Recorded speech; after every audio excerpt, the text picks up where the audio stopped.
Hi guys नमस्ते, आप सबका स्वागत है सीएसईटी के एक और लेक्चर ऑफ लॉजिकल रीजनिंग में। आज का जो लेक्चर है वो लेक्चर बहुत ही छोटा सा होने वाला है, मतलब मुश्किल से 10 से 15 मिनट का होने वाला है एंड बहुत ही इजी टॉपिक के ऊपर है। आज तक हम लोगों ने बहुत सारे लेक्चर्स में बहुत डिफरेंट टॉपिक्स देखा है। हम लोगों ने कई सारे टॉपिक्स ऐसे देखे हैं जो एक दूसरे से काफी इंटर रिलेटेड थे, कई सारे टॉपिक्स ऐसे दिखे जिसके पीछे कोई रिलेशन ही नहीं था किसी और टॉपिक से, कई टॉपिक्स ऐसे दिखे जहां पे आपका बेसिक जनरल नॉलेज टेस्ट किया जा रहा था। आज वाला टॉपिक भी वैसा ही कुछ है। आज वाला टॉपिक है वो एकदम डिफरेंट है येट सबसे कनेक्टेड है। मतलब ये टॉपिक सबसे डिफरेंट है बट सबसे कनेक्टेड भी है। अब आप लोग सोच रहे होगे सर ये आप क्या बोल रहे हो, ये टॉपिक सबसे डिफरेंट है लेकिन सबसे कनेक्टेड भी है, इसका मतलब क्या हुआ? तो इसका मतलब सिंपल सा होता है। देखो आज का जो हम लोग टॉपिक देखने वाले ना, उसके बेसिक कॉन्सेप्ट्स, उसका जो बेसिक तरीका होता है सॉल्व करने का, वो एकदम डिफरेंट है। उसका किसी भी टॉपिक से कोई रिलेशन नहीं है। वो आज जो हम लोग पढ़ने वाले वो किसी भी टॉपिक में आपका आगे जाके शायद काम ना आए, कोई भी रिलेशन नहीं है, ठीक है। बट आज के टॉपिक के सारे क्वेश्चंस को सॉल्व करने के लिए हो सकता है आपको किसी ना किसी और टॉपिक के टैक्टिक्स या किसी ना किसी और टॉपिक के ट्रिक को यूज करना पड़े। फॉर एग्जांपल कुछ टॉपिक्स ऐसे हो सकते हैं जिसके लिए आपको अल्फाबेट सीरीज के ट्रिक्स यूज करना पड़े, कुछ क्वेश्चंस ऐसे हो सकते हैं जिसमें आपको नंबर सीरीज के ट्रिक्स यूज करना पड़े। तो हो सकता है कि ऐसा कोई आपको आज क्वेश्चन मिल जाए जिसमें आपको या तो अल्फाबेट सीरीज या फिर नंबर सीरीज का ट्रिक यूज करना पड़ सकता है, राइट। अदर देन दैट आज का topic is completely independent, it's relatively very very very easy.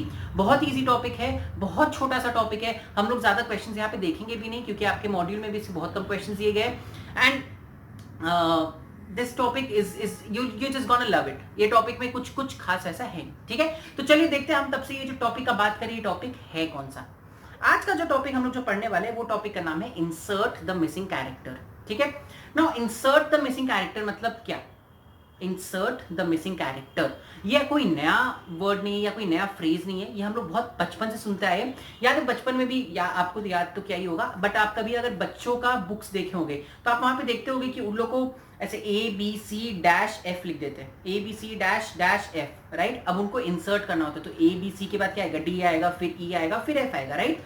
तो इंसर्ट द मिसिंग कैरेक्टर कुछ नहीं होता है। इंसर्ट द मिसिंग कैरेक्टर मतलब आपको कुछ कैरेक्टर्स दिए जाएंगे क्वेश्चन में, आपको उनके बीच के रिलेशन के हिसाब से जो मिसिंग कैरेक्टर है उसको लिखना है। बहुत ज्यादा कोडिंग डी कोडिंग जो हम लोग ने किया था उसी तरह है। मतलब आपको बेसिकली रिलेशन जो है उस रिलेशन को डीकोड करना है एंड जो मिसिंग कैरेक्टर है उसको फाइंड आउट करके लिख लेना है, राइट। तो फिर ऐसा क्योंकि इसको हम लोग अलग तरीके से पढ़ रहे हैं, हम लोग इसको अलग तरीके से इसलिए पढ़ रहे हैं बिकॉज यहाँ पे आपको डिफरेंट डायग्राम्स के थ्रू कैरेक्टर का रिलेशनशिप समझाया जाता है। फॉर एग्जांपल आपको एक सर्कल दे देगा जिसमें 4 नंबर्स ऐसे ऐसे लिखे होंगे, आपको वो रिलेशन निकाल के पता लगाना है जो मिसिंग कैरेक्टर है वो क्या है, ठीक है। बाकी कॉन्सेप्ट एकदम कोडिंग डीकोडिंग वाला है। जो आपको कैरेक्टर्स दिए गए उसके बीच का रिलेशनशिप निकालो और जो मिसिंग कैरेक्टर है उसको फाइंड आउट करो, ठीक है। बहुत सिंपल सा है, बहुत इजी सा है, टेंशन लेने वाली बात एकदम भी नहीं है। चलिए फटाक से देखते हैं कुछ एग्जांपल्स। जो एग्जांपल्स है वो शायद मैंने आपके मॉड्यूल से लिए सो दैट आपको समझ में आ जाए कि मॉड्यूल में भी जो सॉल्व किया वो कैसे किया गया, ठीक है। नाउ पहला आपको दिख रहा होगा यहां पे, आप अगर ध्यान से देखो तो 62, 28, 9, ठीक है। मतलब 62, 28 और 9 इसके बीच में कोई रिलेशन है। सेम रिलेशन 18, 52 और 7 के बीच में, एकदम सेम रिलेशन 18, 52 और 7 के बीच में भी आएगा। एंड वही रिलेशन पुट करके आपको एक क्वेश्चन मार्क खोजना है 32 एंड 16 की मदद से। समझ आया आपको? तो बहुत बहुत बहुत सिंपल सा आपको ये यहाँ पे पहले लॉजिक समझो। यहाँ पे आपको 3 डायग्राम्स दिए गए, मान लो इसको बोलते हैं डायग्राम ए, इसको बोलते हैं डायग्राम बी, इसको बोलते हैं डायग्राम सी, ठीक है। नाउ डायग्राम ए में आपको 3 नंबर्स दिए गए 62, 28 और 9। वैसे ही डायग्राम बी में भी ऊपर 2 नंबर्स दिए गए 18, 52 और नीचे दिया गया 7। और डायग्राम सी का अपने को रिलेशनशिप खोजना है। तो अपने को सबसे पहले क्या करना पड़ेगा, अपने को सबसे पहले डिकोड करना है कि diagram A and diagram B में क्या रिलेशनशिप दिया गया है, ठीक है। वही डिकोडिंग को हम लोग फिर सी में यूज करके अपना आंसर पता कर लेंगे, डायग्राम सी में यूज करके अपना आंसर पता कर लेंगे, ठीक है। चलिए तो फिर देखते हैं क्या रिलेशनशिप निकल सकता है। अगर आप, अब खैर मेरे को क्योंकि आंसर पता तो हम डायरेक्टली उसमें जाएंगे, नहीं तो आपको थोड़ा सा दिमाग लगाना पड़ेगा, बट देखिए कैसे ही सॉल्व होगा। अगर आप 62 और 28 को ऐड कर दो तो क्या निकलता है, 62 और 28 के ऐड कर दो तो आपको टोटल क्या निकलेगा 90। और यही 90 को अगर आप डिवाइडेड बाई 10 कर दो तो आपको मिल जाएगा 9, राइट। ये एक तरह का रिलेशन आया। अगर आप देखिए वापस हम आपको बता रहे हैं, ये हम क्लियर कर देते हैं। अभी अपने डायग्राम ए का बात करते हैं। हम लोग पहले क्या करेंगे, 62 और 28 को ऐड करेंगे, ये ऐड करने से हमें आएगा 90, राइट। जो भी आएगा उसको हम डिवाइडेड बाई 10 करेंगे तो हमें ये नंबर आ जाएगा 9, करेक्ट। अब हमें देखना है कि क्या डायग्राम ए का ये रिलेशन डायग्राम बी में भी फिट बैठ रहा है कि नहीं, ठीक है। तो चलिए देखते हैं। नाउ डायग्राम बी में अगर आप आओ तो आप देखो 18 और 52 ऊपर दिया गया, मतलब हमें 18 और 52 को ऐड करना है। आप 18 और 52 को ऐड करोगे तो आपको आता है टोटल 70, राइट। एंड 70 को आप 10 से डिवाइड करोगे तो आपका आ जाएगा 7। तो मतलब ये एग्जैक्ट रिलेशनशिप आपका डायग्राम 2 में भी फिट हो रहा है, डायग्राम बी में भी फिट हो रहा है। मतलब डायग्राम सी में भी आपको यही रिलेशनशिप यूज करके ये वाला नंबर पता लगाना है जो यहाँ पे हमें फाइंड आउट करने के लिए दिया गया है, ठीक है। तो हम क्या करेंगे, हम रिवर्स कैलकुलेशन करेंगे। यहाँ पे आपको 16 दिया गया है, राइट। मतलब इसका एंड इसका जो भी सम होगा it should be equal to 160, right. हमने क्या देखा था, 18 plus 52 is 70 divided by 10 is 7, तो 16 इंटू 10 इज 160। तो इन दोनों का ऐड करोगे तो आपको 160 आना चाहिए। तो क्वेश्चन मार्क निकालने के लिए आप क्या करोगे, 160 minus 32 that is equal to 128, right. So the correct answer is 128। समझ में आया आपको? अगर आप 128 को यहाँ क्वेश्चन मार्क की जगह लिखो सी डायग्राम में तो आपको आंसर मिल जाएगा। देखो अगर आप यहाँ पे 128 लिख देते हो तो 128 प्लस 32 इज 160, 160 बाई 10 इज 60। समझ में आया? बहुत ही इजी सा था, अपने को कुछ नहीं करना। अपने को फर्स्ट 2 जो डायग्राम्स है उसमें हम लोग ने डिकोड कर लिया क्या रिलेशनशिप है, एंड वही रिलेशनशिप लगा के हम लोग ने तीसरे डायग्राम में आंसर पता कर लिया। समझ आया? बहुत इजी था। ऐसे अपने को आगे जाना है ना। जैसे कोडिंग डिकोडिंग में आप जितना ज्यादा प्रैक्टिस करोगे उतना इजी होगा आपके लिए। इंसर्ट द मिसिंग कैरेक्टर में भी आप जितना ज्यादा प्रैक्टिस करोगे उतना आपके लिए इजी होगा, बिकॉज यहाँ पे कोई रूल नहीं होता है। यहाँ पे आपको ऑन द स्पॉट क्वेश्चन देख के अपना दिमाग चलाना है एंड आंसर फाइंड आउट करने की कोशिश करनी है, राइट। चलिए तो आते हैं अपने एक और एग्जाम्पल में। यहाँ पे मैंने 2 एग्जाम्पल्स लिए, आते हैं एक और एग्जाम्पल में, ठीक है। सेम टाइप का एग्जाम्पल है, 3 डायग्राम्स दिए गए। हम लोग डायग्राम्स का नेम लिखेंगे ए, बी एंड सी। हम लोग को ए एंड बी के सारे फिगर्स का रिलेशनशिप निकालना है एंड सी का ये मिसिंग कैरेक्टर को फाइंड करना है। समझ आया? एक बार आप खुद से ट्राई करिए फाइंड आउट करने का, कुछ रिलेशनशिप निकल सकता है कि नहीं, and then we'll solve it together, ठीक है।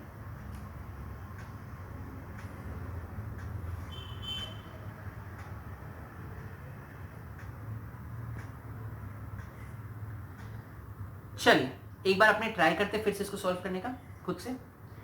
हम क्या करेंगे, पहले ऐसे सारे सेट्स बना लेंगे, ठीक है।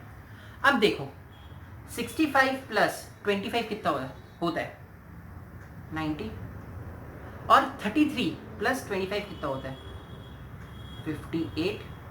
अब 90 माइनस 58 कर दो तो आपको आंसर आ जाएगा 32। समझ आया?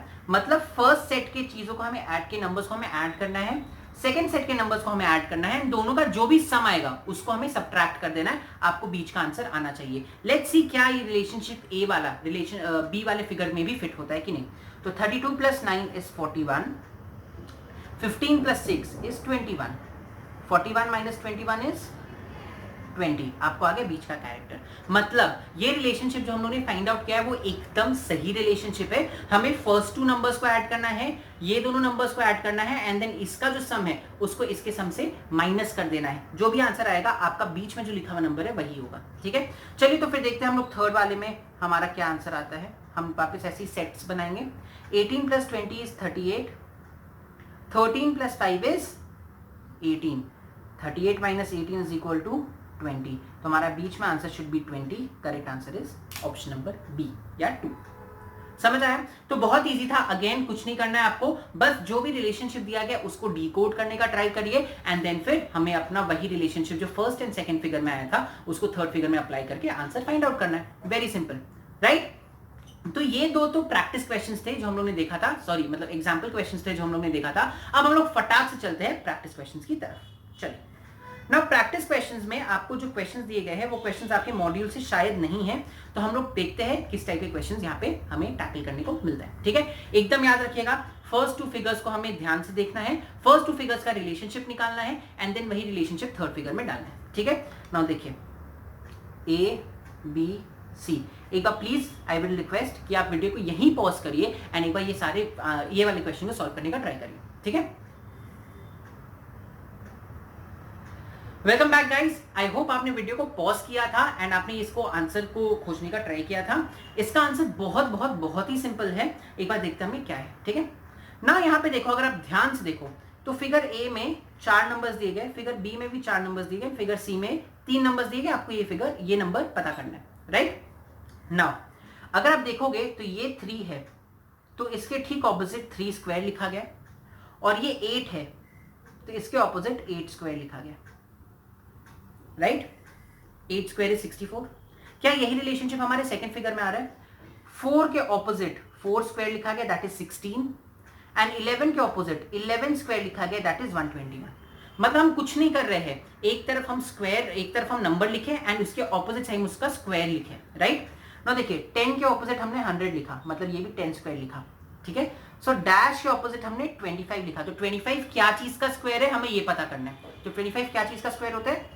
5 का स्क्वायर होता है, right. So the correct answer is option A, 5, right. बहुत सिंपल था। आई होप आप लोग को आंसर आ गया होगा, क्योंकि ये तो देख के समझ में आ रहा था कि आंसर क्या होने वाला है, ठीक है। बहुत इजी था एंड आप अपने एग्जाम में ऐसे ही टाइप के क्वेश्चंस एक्सपेक्ट भी कर सकते हैं, बिकॉज ये आपको बहुत ही बेसिक लेवल का लॉजिकल रीजनिंग सिलेबस दिया गया है। आपको बहुत ज्यादा ट्रिकी क्वेश्चंस नहीं आएंगे, you will get comparatively very easy questions. So ऐसे टाइप के क्वेश्चंस आप एक्सपेक्ट कर सकते हो जिसका आंसर आपको देख के समझ में आ जाए। नाउ कई बार क्या होता है ना, अगर आप बहुत हाई लेवल के क्वेश्चन सॉल्व करने लग जाते हो तो जो सिंपल क्वेश्चन है वो आपसे सॉल्व नहीं होते, बिकॉज आपको लगता है इसका आंसर इतना इजी तो हो ही नहीं सकता। तो अपने को वैसा कुछ नहीं करना है। अगर अपने को सामने सामने कुछ आंसर पॉसिबल लग रहा है, हम लोग को वो आंसर डाल के देखना है क्या हमारा सॉल्व हो रहा है कि नहीं। कई बार वही आंसर सही होता है, ठीक है गाइज। चलिए, तो ये हो गया। आते हैं अपने क्वेश्चन नंबर 2 में। क्वेश्चन नंबर 2 में भी 3 फिगर्स दिए गए, तो मार्क कर लेते हैं ए, बी एंड सी। यहां पे भी हमें सेंटर वाला नंबर पता करना है, राइट। तो चलिए देखते हैं यहाँ पे क्या रिलेशनशिप निकलता है। एक बार आप ट्राई करिए खुद से करने का, और उसके बाद हम लोग साथ में इसको डिस्कस करने की कोशिश करेंगे, ठीक है। Please pause the video and try to solve this question on your own.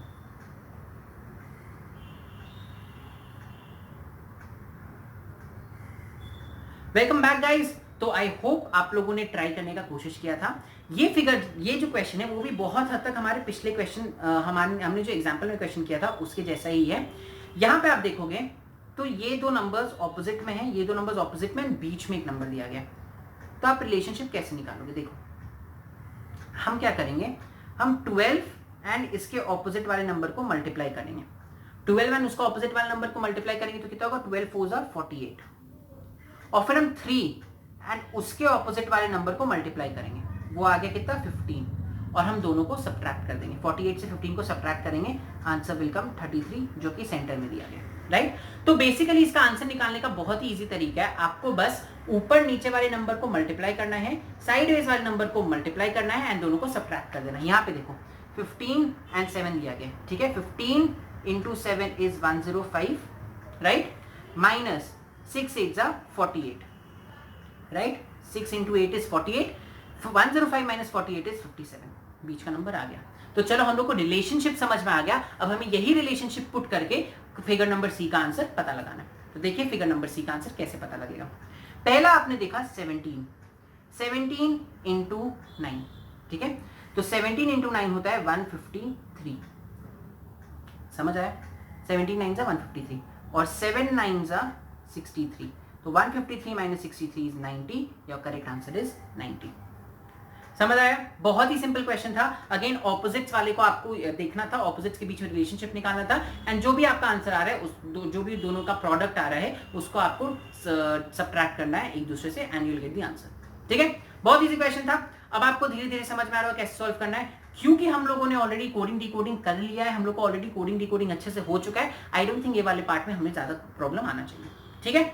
चलिए, तो फिर देखते हैं क्वेश्चन नंबर सी। आपको जो नोट्स मिला वहां पे यहाँ पे 1 लिखा हुआ है, प्लीज मेक श्योर कि आप उसको 10 कर लो, बिकॉज वहां पे 10 होना चाहिए, ठीक है ना। ये तो बहुत ही इजी क्वेश्चन है, इसमें तो आई विल नॉट इवन, मतलब आई डोंट थिंक आपको कोई हेल्प भी चाहिए होगा। फटाक से इसको सॉल्व करिए, क्या होगा यहाँ पे, ठीक है।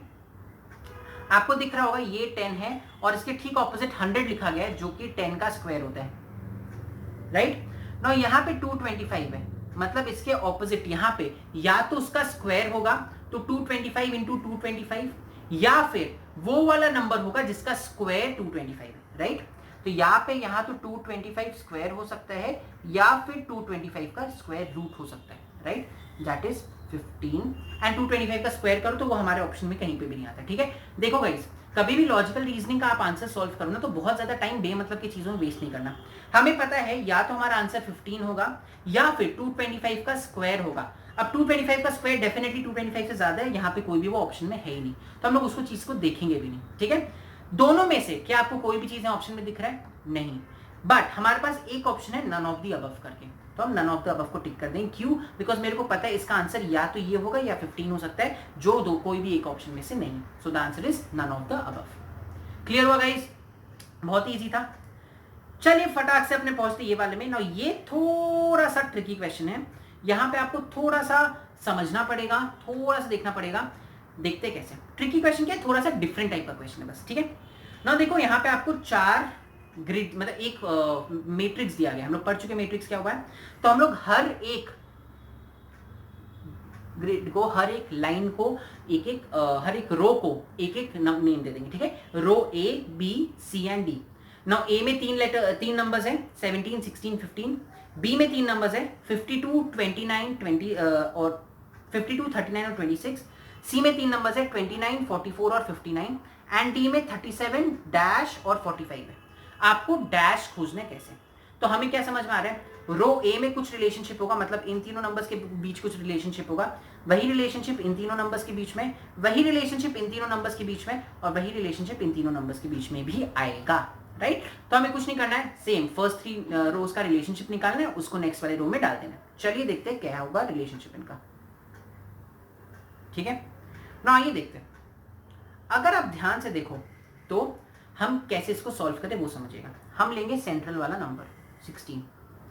ठीक है ना, 16 और 17 में कितने का डिफरेंस है? 16 प्लस 1 इज 17, 16 माइनस 1 इज 15। ठीक है, एक बार हम नॉर्मल अभी रिलेशनशिप निकाल के देख रहे हैं ना। 39 लेते हैं, रो बी में आ जाओ, रो बी में 39 लो। 39 और 52 के बीच में कितना का डिफरेंस है? प्लस 13 का। 39 प्लस 13 इज 52 और 39 और 26 के बीच में कितने का डिफरेंस है? माइनस 13 का। समझ आया आपको? अब हमको लग रहा है आपको धीरे धीरे आंसर समझ में आ गया होगा। फिर भी हम लोग रो सी में भी जाके देखेंगे क्या सेम रिलेशनशिप रो सी में है। रो सी का बीच का नंबर है 44। 44 और 29 के बीच क्या रिलेशनशिप होता है? 44 माइनस 15 इज 29, 44 प्लस 15 इज 59। समझ आया?